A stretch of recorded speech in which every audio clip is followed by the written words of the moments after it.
The repairman's phone never rang. That was the joke. The entire brand, a man in a powder blue uniform hired in 1967 for a single commercial, and the character still sitting in that same empty chair 4 decades later because Maytag washers simply did not break. The joke worked because the machines worked.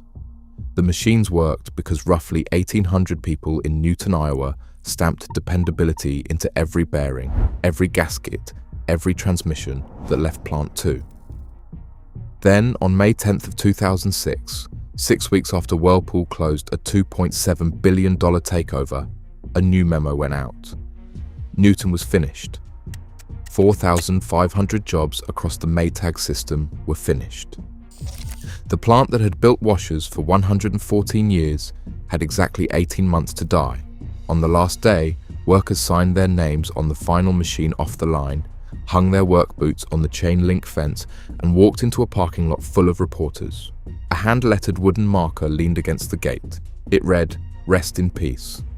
And the question nobody has quite answered is whether Maytag was murdered in a Michigan boardroom or whether America simply stopped caring what dependable meant.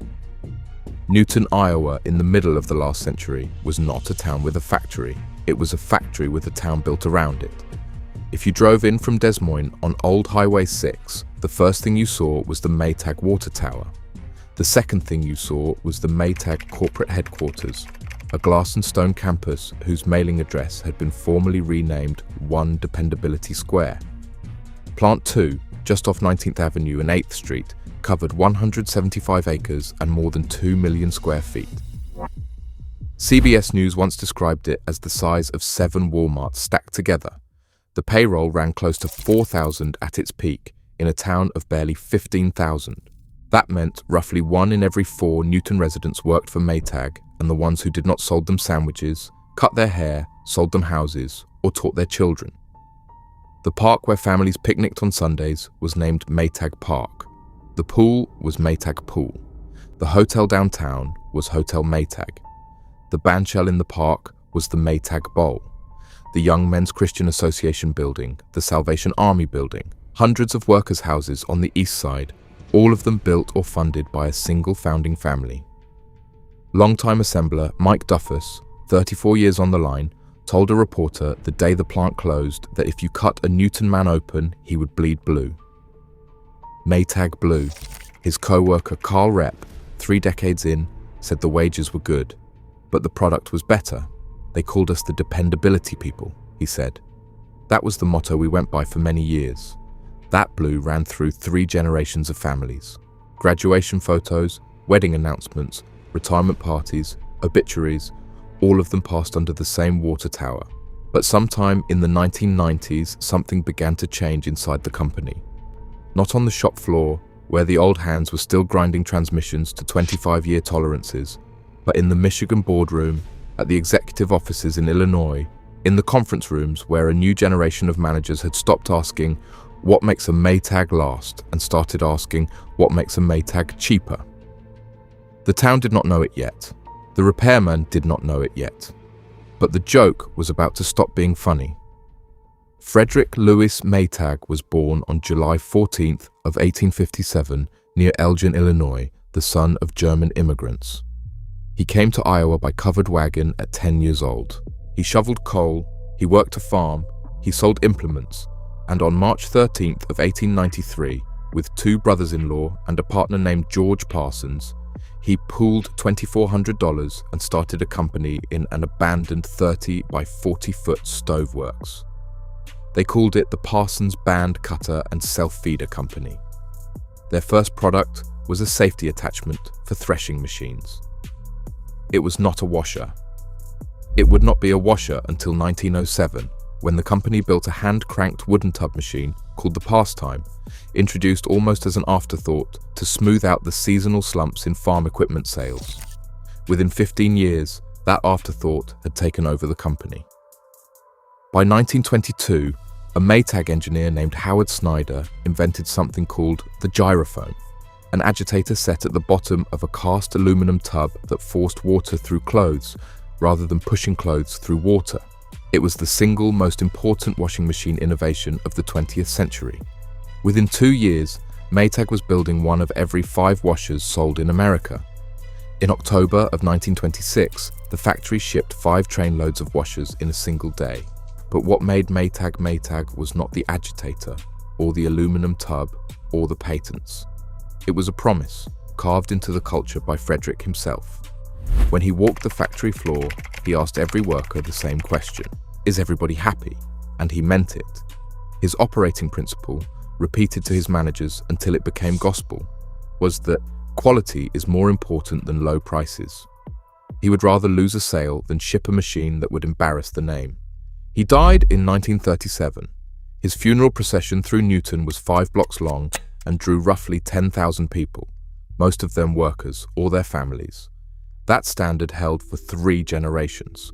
His son Elmer Maytag kept the factory open through the worst of the Great Depression, and at one point paid wages out of his own pocket so Newton families could have Christmas. His grandson Fred II took over at 29 when his father died.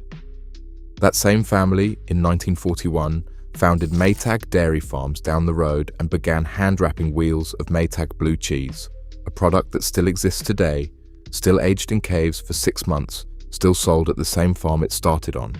The washer company did the same thing with its engineering. From 1957 until 2006, the same basic top-loading platform, known inside the plant as the Newton platform, rolled off the dependable care line essentially unchanged. Service technicians called its transmissions bulletproof. 25-year repairs were routine. One trade magazine told the story of a 1990s dependable care that ran for 9 years without any transmission oil at all and still worked when the owner finally looked inside. That was the machine that made Maytag a household word. That was the machine that made the repairman joke work.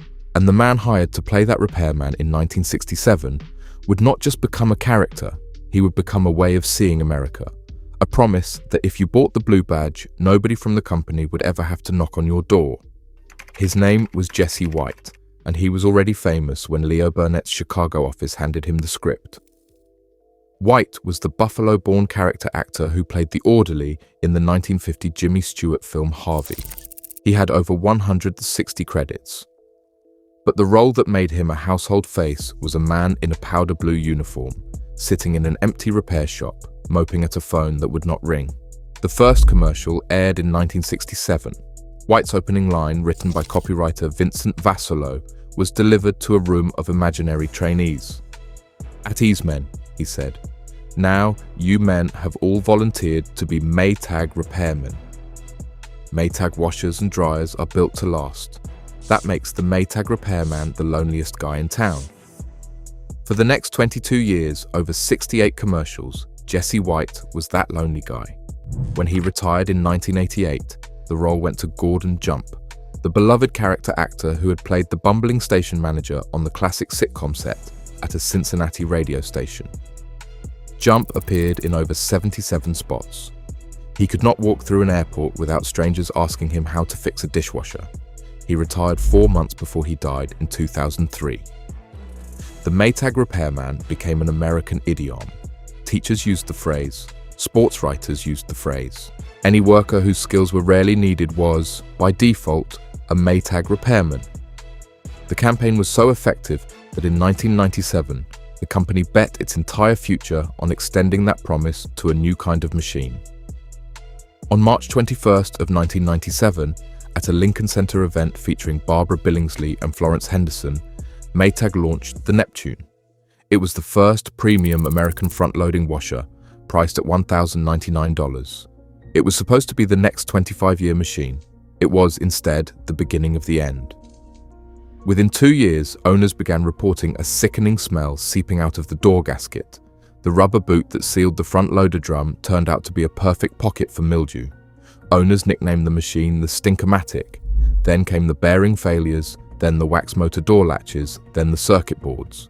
Maytag spokeswoman Lynn Dragomir eventually admitted that most of the defective units had been built before March of 2000. By then, it did not matter.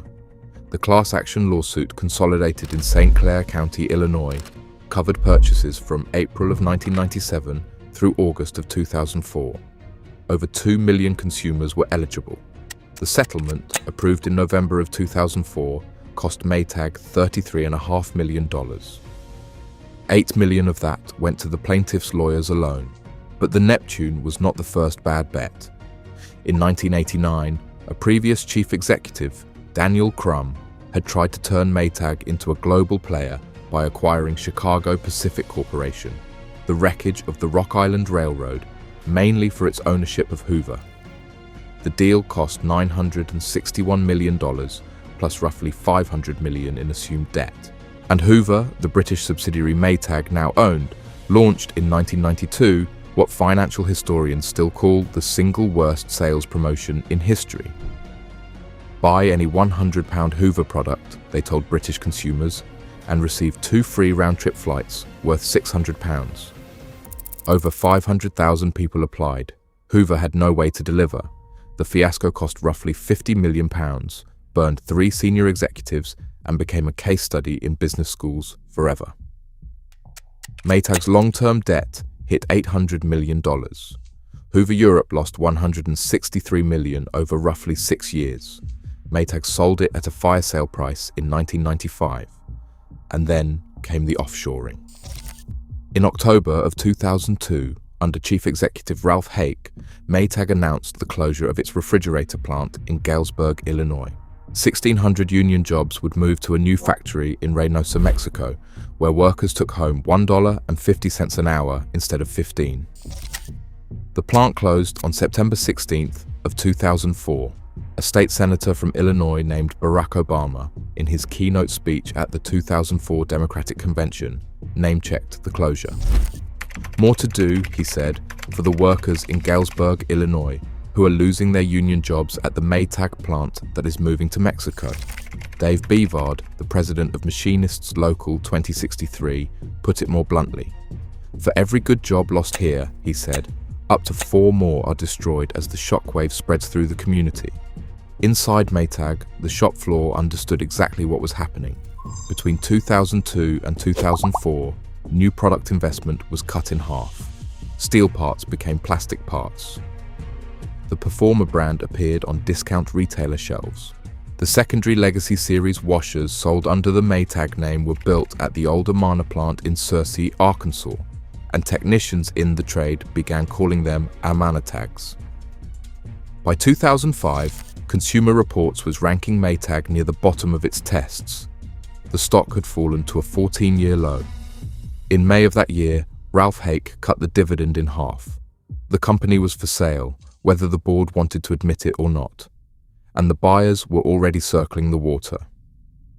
The first bid arrived on May 19th of 2005.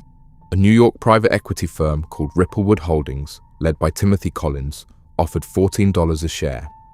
Collins called Maytag a legendary company with a portfolio of world-class brands. 3 weeks later, a Chinese appliance maker named Haier, backed by Bain Capital and Blackstone, counter-offered at $16.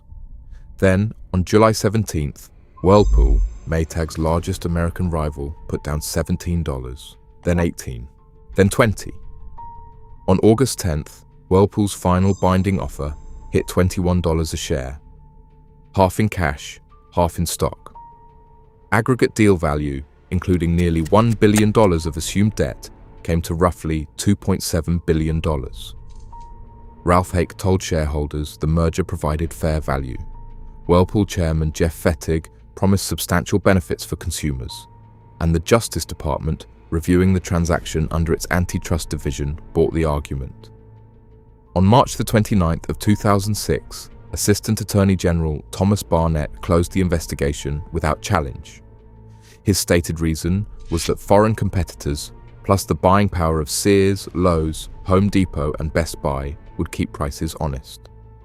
A later study by the National Bureau of Economic Research found that after the merger, dryer and dishwasher prices rose significantly. 2 days later, on March 31st of 2006, Whirlpool closed the deal. Ralph Hake collected 2 years of base pay plus 2 years of target bonus. Every Maytag board member received 5 years of severance.